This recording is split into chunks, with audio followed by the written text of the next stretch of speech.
Sometimes the question from leaders isn't, what do I do next? But it's a more profound, harder question. How do I create space? On this episode, the 4 questions you can begin to ask to find a bit of margin.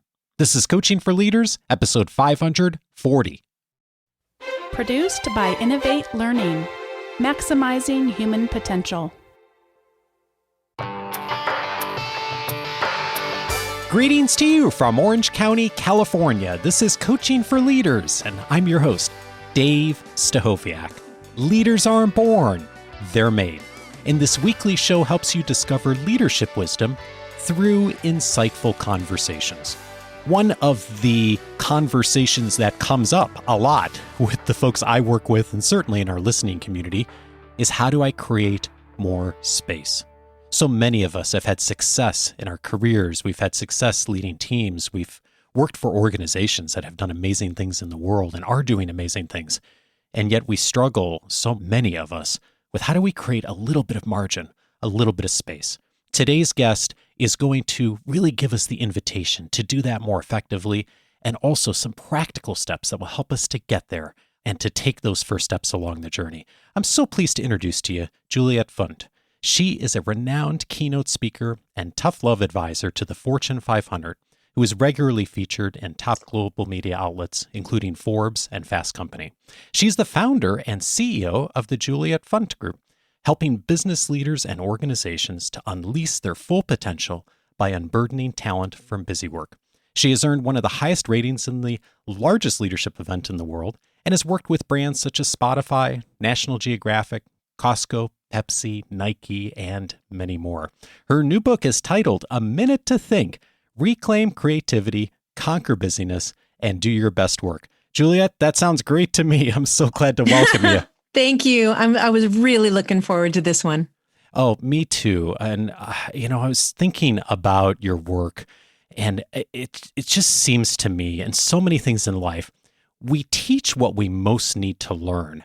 And when this podcast started, one of the reasons it started is I was really trying to find a show that did some of what we do on this show, but also I really struggled with so many of the skills, still do in some ways, that we talk about on this show of leading well. And so many of these skills, come naturally to some people, but for me, that was never the case. I really felt like I needed to learn so much. And I felt like, and I still feel today, that because I struggled with so many of these things, I feel like I'm in a little bit of a better position to help others to get better. And when I really dove into your work, I had that same sense with you of that you've struggled a bit with this, but also that because of that struggle, it's helped you to get better. Does that relate? Does that resonate? I agree with everything except for the part about a bit. I didn't struggle a bit. I struggled constantly.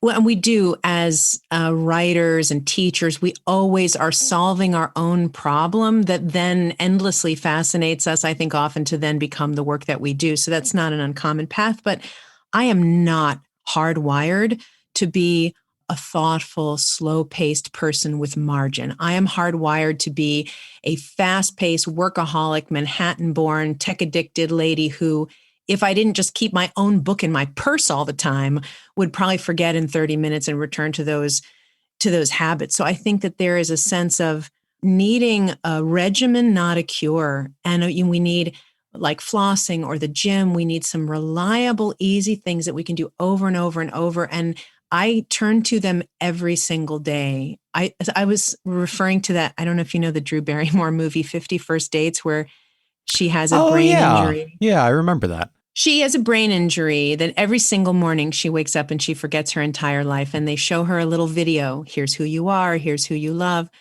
I kind of feel like I wake up every single morning as the busy, crazy, tech-addicted lady. And then I open my eyes and I remember all the stuff that I've learned, and I can work differently and be different. But I think the fact that I identify so much with individual people that we help and coach makes it much easier for me to care about them. There's so much empathy in what you just said. And I think it's going to be a really helpful place for so many of us who do struggle with this, and me too. How do we get a bit better? Before we get into that, though, one of the terms that comes up in the book a bunch is white space. What is white space and what's important about it? Sure. We should, I think, start with the foundational metaphor of the book that will lead us into that, which is that if you were building a fire, you would need certain ingredients. You'd need maybe newspaper, pine needles, maybe that industrial white toxic fire starter that always works, or different kinds of wood. But you could create a pile that would never, ever, ever ignite unless you added one critical ingredient, and that is the space. And it is the oxygenating little passages in between the wood and the pine needles and the crumpled newspaper that makes your blaze ignite. And this is the metaphor that I care so deeply about people trying on for size in their own lives, that they at work, at home, need oxygenating space to make everything else work. And we call the time that we call this space white space, because when I was coaching executives, you'd open up a paper calendar and you'd first start by saying, how much white is on the page? Is it just, or we would look at a computer calendar now, blocks and blocks and blocks and blocks of color, or can we actually see white? Because the white becomes a cue, a signal of how much untapped potential a day can hold creatively, strategically, energetically, and that's why it's called white space. So the technical definition we use is time with no assignment. And it is that open, fluid, beautiful time that just used to lurk in between things and now has become arguably the most endangered element of our work. I'm thinking about what you just said, and I happened to pull a small paragraph out of the book as I was reading it that really resonated with me on that. You write, think for a minute about the satisfying feeling when we clean out a garage. We're sure to find treasure among the holiday decor, the memorabilia, but one find is far more valuable than the rest, the space itself. Stand before a freshly emptied room or a freshly emptied hour, and you feel instantly thrilled about all its possibilities. Beautiful, bountiful space sets our energy free, and yet is missing for so many. What a wonderful way to capture it. And I think a lot of us can relate to that feeling. And the interesting thing is, too, in addition to that feeling really good, there's also a lot of science that backs this up, too. And I was wondering if you could share a bit of the science with us on this.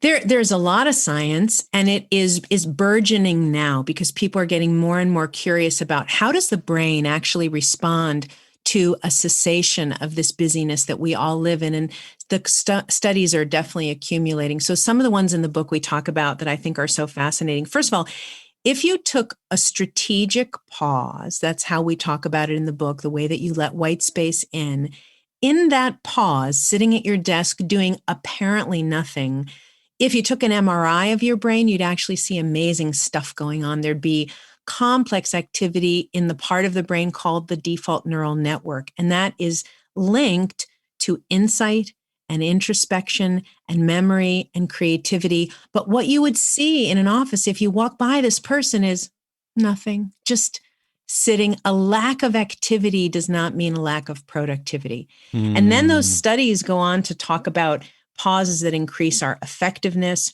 reduce our mistakes, make us, I love this one. They talked about when you have a creative task or strategic need and you step away from it, you experience something called beneficial forgetting, where you just accidentally disconnect with the previous threads that you were building. And when you return fresh and free of encumbering associations from the last time you attacked it. So many, many, many people are helping us understand that the pause just makes everything better. It's so interesting you say that. I literally just picked up an email before this conversation from a client who said, I just got back from vacation and there's tons of work to do. And then the next line said, and I feel so motivated to do the work because he had had such a wonderful vacation and it had created so much space beforehand. Yeah. And I thought, wow, I think we've all had that experience. And yet we don't think to do it very regularly, intentionally. And I'm thinking back to what you said about keeping the book in your purse, right? Like we think about it going into vacation and out of vacation, but we don't necessarily think about how do I be intentional about this on a daily basis? And you've created this beautiful system looking at simplification questions and how we can enter into this a bit. And it's driven around some of the things that you call assets that a lot of us are already good at, but then looking at how those assets can get us in trouble and cause some risk. And I thought it might be helpful to look at them and then to think about how we could practically approach this. And the first one is the asset you call as drive. And the risk would be that we move a little bit into overdrive. Could you tell me a bit more about that and how you think about that? Sure. You're referring to what we call the thieves of time. And they were the result of research when we tried to figure out what makes people busy. Why is everybody walking in with this beautiful little spark and then being greeted by an avalanche of emails and meetings and decks until they can barely breathe at the end of the day? And why? Why is this happening? And so there were a lot of different drivers, many outside of people's control. Some were things like seasonality of the economy and leadership behaviors and technology. But if you really boil them down, there were 4 things that were the initiators of most busyness for people. And the irony was, as you said, that every single one of them was an asset that had just run amok. So each of the thieves will be relevant if we want to talk about the question, so we should learn them. They are drive, excellence, information, and activity. And they're great and foundational, and you wouldn't hire anybody who didn't display appropriate drive and excellence and being informed and a lust for activity. But when they overgrow, that's that risk part, drive becomes overdrive, excellence becomes perfectionism, information becomes information overload, and activity becomes frenzy. And the thieves of time are just responsible for so much of this tolerated misery that is the way that work feels for regular people and for leaders every day. So many of our challenges really do come from a place of strength. But like you said, they become overused, right? The drive becomes overdrive. The excellence becomes perfectionism. And I'm thinking about these questions that you invite us to consider in order to be a bit of that daily checkpoint for each of us of, are we creating a bit of space, a bit of that white space? And the question that you invite us to consider around drive, especially when it has turned into overdrive, is there anything I can let go of? And I'm curious, what is it that leaders have such a hard time of letting go of? They don't always understand the difference between activity and productivity. And I alluded to this before, but there was a wonderful study that was done by IIBA. They said the number 2 problem that was vexing all leaders that were in a senior position, 86% of them said they didn't have enough time to think strategically.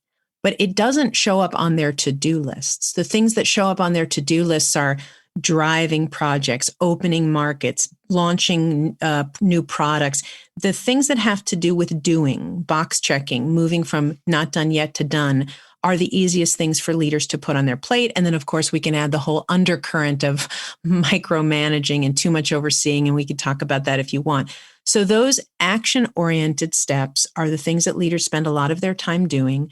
And they don't have an awareness or a norm within their culture to help them understand that if they let go of some of those things, bountiful space would open.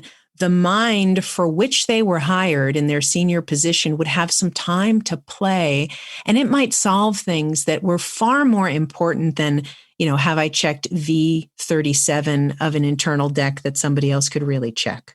And that's where leaders, I think, get lost in those. They got lost in the paralyzing detail of the things that they think will move business forward. It's interesting that so many of us get hired for these roles of leadership for our thinking and the strategy and the experience. And yet you look at calendars, like you and I have both done a lot, and they're filled with things that are not really those things at all. They're not really taking the time and creating the space to do the thinking, to create the space to allow that to happen. Yeah, if you'll allow me, I sort of have this craving to go a level higher, though, of these leaders that you're talking about, because we really first have to look at why is it that the posture of thoughtfulness is not respected in the first place? There was a time when if you saw a leader, you walked into their office, they had their feet on the desk, they were staring out of a window, you would freeze and you would retreat like a rattlesnake was in the room, because that was the golden thinking time that they were concocting, dreaming, planning, visioning. And in regular work now, whether we're in physical or virtual spaces, thinking is something that we hide around the corner like a smoker to do. We're embarrassed to be pausing. We don't do it in front of other people. If we saw somebody in our office just thinking, we wouldn't have any idea how to approach them. We'd probably say, "What are you working on? What are you working on?" and break their train of thought. So that respect for thinking drives business. That has to be first on the table before we move into, can we reduce waste, which, by the way, is very measurable, and absolutely busyness is costing us business. We can talk about that. But before we talk about that granular task of making the work more spacious, we must address the philosophy, the dogma first, to say thinking is often what makes your business day the most effective. And I'm very driven to make sure that leaders hear that first. I have experienced the same thing in talking to leaders in all different industries. And I'm guessing you've had a bit of success with the folks you've worked with and the teams of changing that dynamic a bit. When that dynamic changes, what is helpful on starting the process of changing the culture around how people think about thinking time? Sure. So when you are doing the work, there are two types of catch: tuna and krill. Tuna, it's a ginormous fish. It's a big whap on the deck when you pull it in. And krill is little teeny beany crustaceans that you can hardly see. And so if you imagine a reductive move in the direction of finding some tuna would be, we're canceling an international conference. We are dropping a product line. We're letting go of a region. We have decided not to pursue a certain side project at all anymore. Those are big, reductive cuts. But krill is easier for most people, and it's manageable, and it also doesn't rip your shoulder out when you're trying to reel it in. These little krill Right. moments are, can I make a 400-word email into a 50-word email? And can I make a 50-minute meeting into a 45-minute meeting? And can I just take little moments of stupidity? Can I get CCs and FYIs and reply to alls to actually really seriously finally go down in my organization? That's the krill. And it adds up, and it can sustain you, honestly, just as well as the tuna. One of the other questions that I love is, where is good enough good enough? And this falls under that thief of perfectionism. Yeah, excellence turned into perfectionism. Yeah, and you say in the book that this is a struggle for you, this one in particular of the four. How do you check yourself on this? That is my absolute weakest. I'm the lady who sends the business cards back 4 times because the teal isn't right. And that's me. I will tell you, though, that I love and revere perfectionists. So those of you who are out there, there is so much beauty and art in finding specificity and in pursuing that excellence. And I will never denigrate it in the pursuit of helping people regulate it. But like all the thieves, perfectionists end up doing actions that are really recreational or habitual and not tactical. Because like all the thieves, it feels really good to do the thing that our thief drives us to do. Activity people check a box and check a box and check a box and check a box. And why do they do that? Because it feels so good to make that little box and then put the little check in. And so perfectionists have their version of that, where the order of something being perfect is nourishing to their soul. It calms them down. It is a source of enormous beauty for a spreadsheet to have all of the columns in the same width. And if you're not one of my people, then you don't get it. But it's a thing of beauty. And it makes you feel like the world is a dependable and specific place. But it doesn't always lead to tactical necessity. And the lens we want to ask ourselves is, where is good enough good enough? Where does the extra effort add to business results or make my life better? That's where we want to pour on the excellence. And where is it just either habit where I'm at the printer changing the color of yellow for the company softball flyer 3 times, or where is it just that kind of recreational is the only word I can really come up with, where it just feels so good to do it. That's not really the best reason to do things at work. Yeah, indeed. And I'm thinking about what you just said about habit and how it's so, by the way, everything you mentioned, I can directly relate to. The columns on the spreadsheet, the colors, sending it back. I've done all those things. So maybe I fall in this too. And part of it is just habit, right? It's just how we approach the world.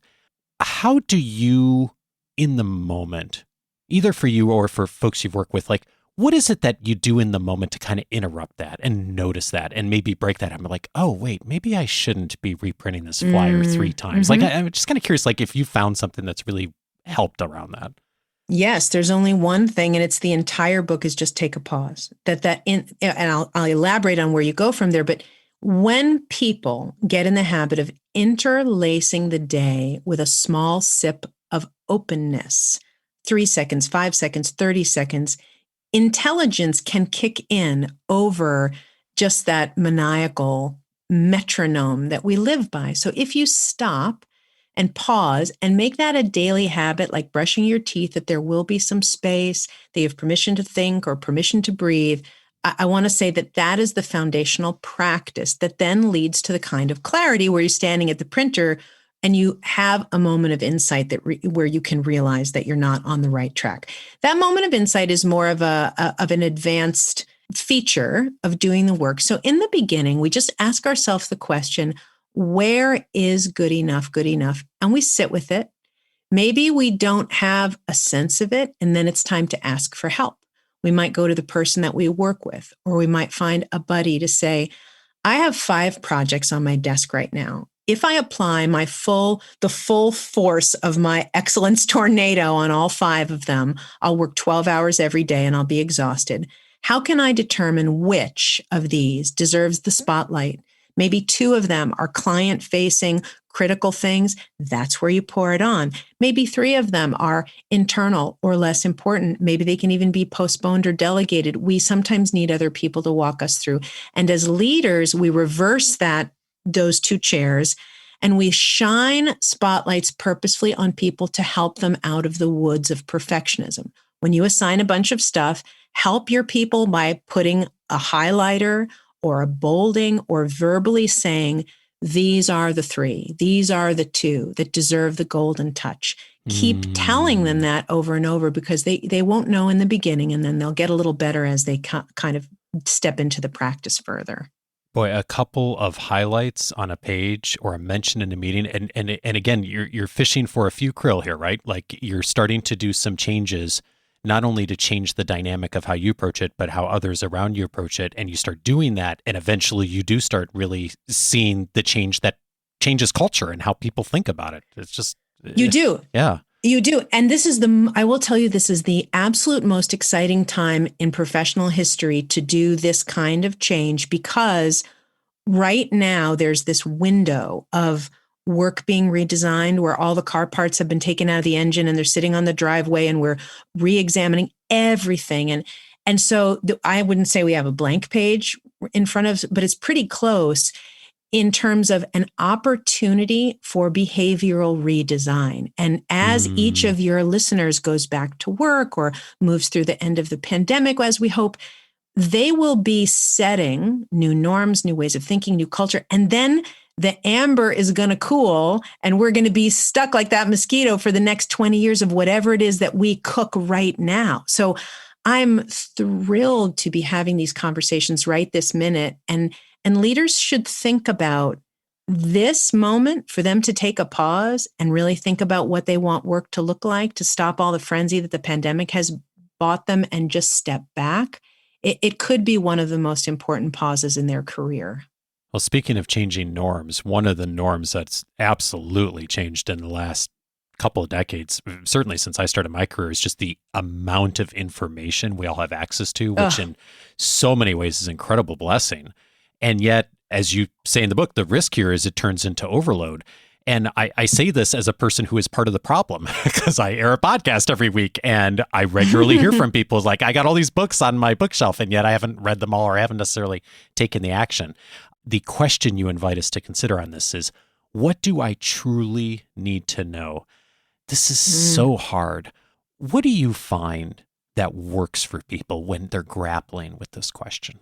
I'll tell you my favorite story about the thief of information is this guy, Steve Martin. You might have gotten to him in the book, but he's a data scientist at Microsoft, and he got asked to produce all this collateral material for the sales team, 22 pieces of decks and slides and this and that. Yeah. And he had an instinct that the sales team really didn't need all this stuff and that it wasn't really critical information, but he just did it anyway. However, because he's kind of a prankster, he embedded in every one of the 22 pieces a link. It was not sneaky or in the footer. It was just in the middle of a page that said, if you're actually reading this, email me and I'll send you a $50 Amazon gift certificate. And no one ever emailed him for the money, but the kind of best part of the story is that then the team that requested those materials came back to him the following year and said, can you please do an even longer list of things that we want you to create? And he was able to say, that's awesome. No, you don't need any of this. Nobody's even reading it. And by the way, you guys, the committee requesting it, you missed all the links also. And you didn't notice it either because you didn't even read it. So I just think that there's this profound objectivity that we need to create about how silly some of this abundance is. And then we ask ourselves the question that defeats that thief. What do I truly need to know? Or what do we truly need to know? So we begin that practice in the simplest way, which is that our notifications all day long are absolute toxicity to our effectiveness.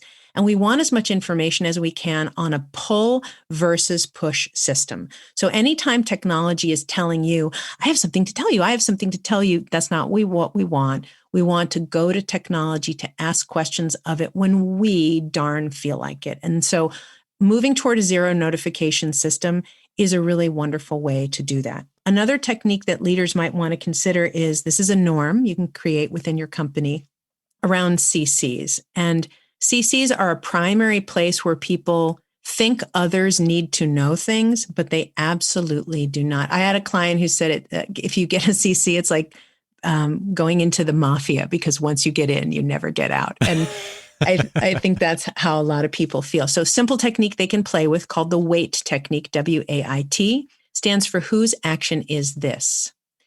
You open an email, you populate the CC line probably out of habit. Maybe there's 4 or 5, 6 people in there. And then you take that beautiful pause and say, who has an action on this thread?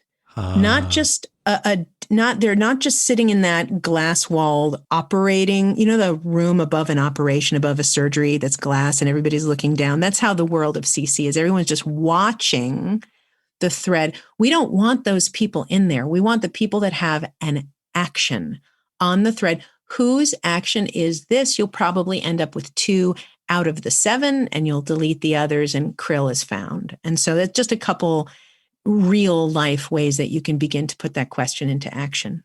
I am often surprised when talking with people and even friends and family that have never really done any intention around notifications on devices. And they leave it up to the software or the service or the app to set the defaults. And I have thought about it through the lens of how can we get people to just take some, speaking of taking some space, like 5 minutes with the notification screen on any device can save you hours and hours of distraction in your year.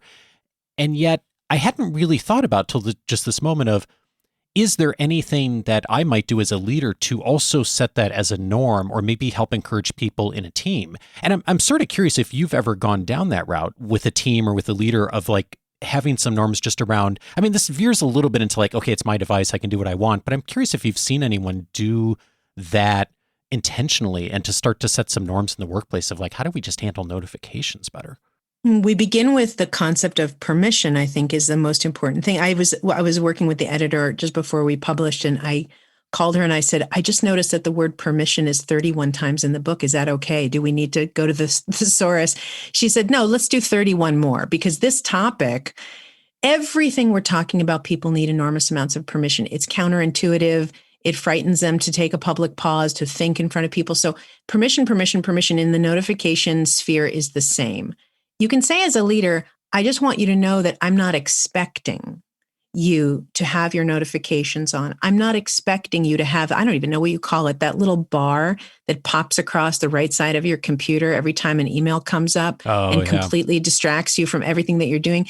If you say as a leader, it is never my expectation that any of those are on, I'm assuming that you as a smart professional can go take a sip of your incoming stream of information when it serves you tactically. That permission is usually all people need. Now, we will then struggle with addiction and the fun of those little red numbers popping up on our apps and things like that. That's a different question. But I think that leaders begin by permission and then perhaps by modeling. To talk about, I just was listening to somebody yesterday. It might have been on, I can't remember which podcast, but somebody talking about a leader who walked in and turned off their phone very publicly in front of a meeting and put it away. And then everybody scrambled to also go turn off their phone.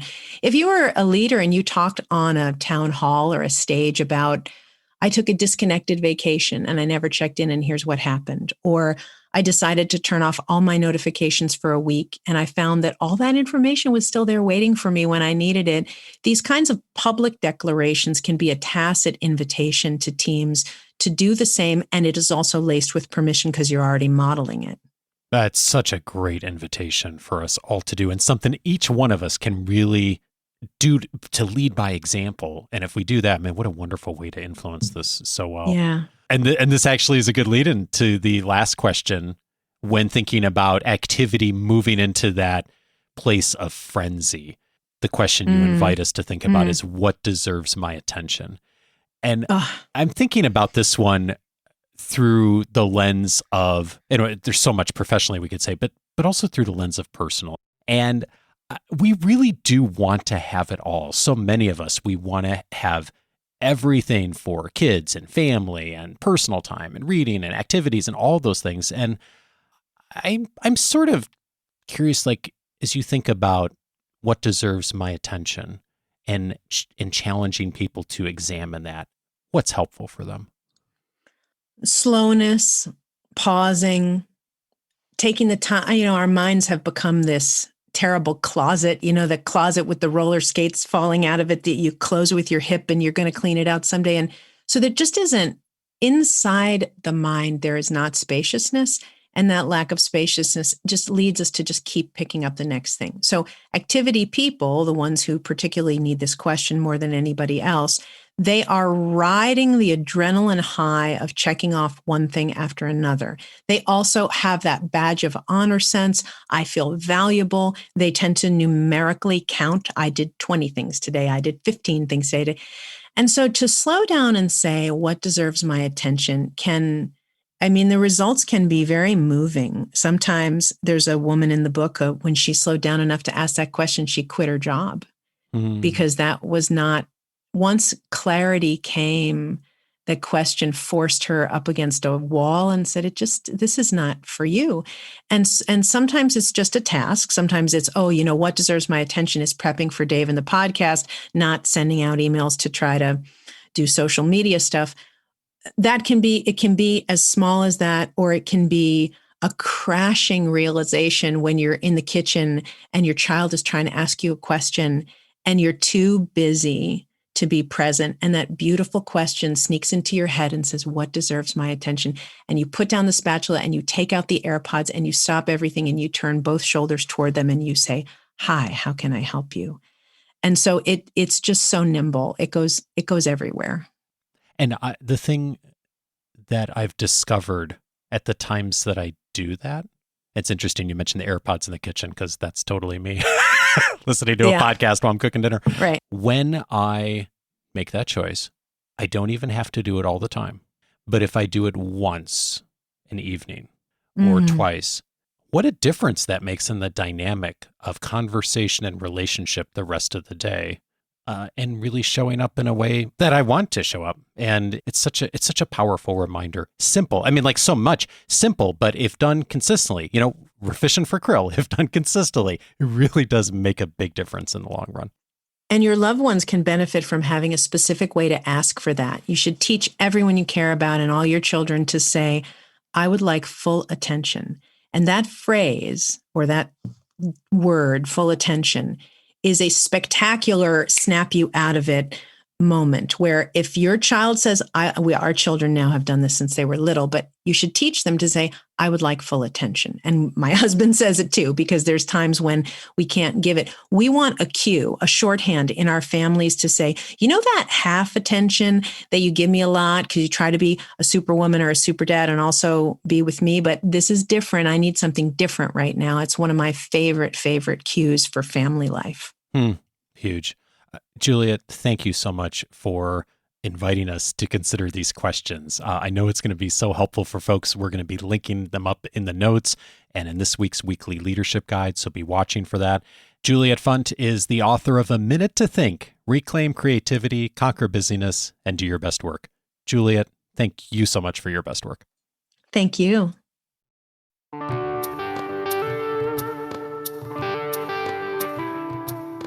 I neglected to mention one of the other resources from Juliet that will be helpful for us in thinking about how we create a bit more space, and that's the busyness test. Juliet and her team have put together this assessment that'll be helpful for all of us to determine where we are struggling and also what are some practical steps we can begin to take that will be useful in the context of these questions. Thanks, Juliet, for making that available to us, and it is linked up in the episode notes. Also will be in this week's weekly leadership guide, so watch for that this week when it comes in your inbox. Several related episodes that may also be helpful to you if you found this conversation useful. One of them is episode 308, The Power of Solitude, with my guest, Mike Irwin. Mike has really looked at so many leaders over not only his own career, but history, and looked at how they've used solitude effectively. And he talks about those in detail in the book. And in that conversation, I think you'll find a lot of practical steps that will really line up with so much of what we heard today in this conversation. Episode 308 for that, especially if you, like me, find that struggle for solitude a good starting point. Also recommended is episode 507, How to Change Your Behavior, with my guest, BJ Fogg. Of course, so much of this conversation today is in the context of behavior change. How do we take those small steps, as Juliet and I talked about, to really, over time, have big things happen? BJ Fogg, an expert on creating habits and behavior that sticks, and he talks in episode 507 exactly how to do that step by step. And one of the big key pieces of that is starting small actions done consistently to make a big change. Episode 507. And then finally, I'd recommend episode 522, How High Achievers Begin to Find Balance. That's my most recent conversation with Michael Hyatt. Michael, of course, a high achiever himself, and talks in detail in that conversation about some of the things that have worked for him and also the places where he struggled in his career in order to find the balance that so many of us seek. Of course, very much in line with today's conversation and many practical steps that Michael recommends in that conversation as well. Again, that's episode 522. All of those episodes you can find on the coachingforleaders.com website. If you'd like to get access to everything and be able to search by topic, go over to coachingforleaders.com and set up your free membership. That's going to give you access to the entire library, searchable by topic. We have this episode filed under productivity and also personal leadership. So many episodes over the years we've had on both of these topics and so much more. Plus, you'll get access to my weekly leadership guide I just mentioned that will come each week after the episodes air, just a few days afterwards, and provides all of the links and resources, not only from each episode, but tons of other resources, current event news, things that I've been finding in media that I think will be helpful to you to support your leadership development. Plus, access to all of my book notes, interview notes, Juliet's, the highlights from her book, all in here as well. All of that at the free membership, plus a lot more. Just go to coachingforleaders.com, set that up. You'll be off and running permanently with access to everything inside of coachingforleaders.com. Thank you, as always, for listening, and I will see you back next Monday for our next conversation on leadership. Take care.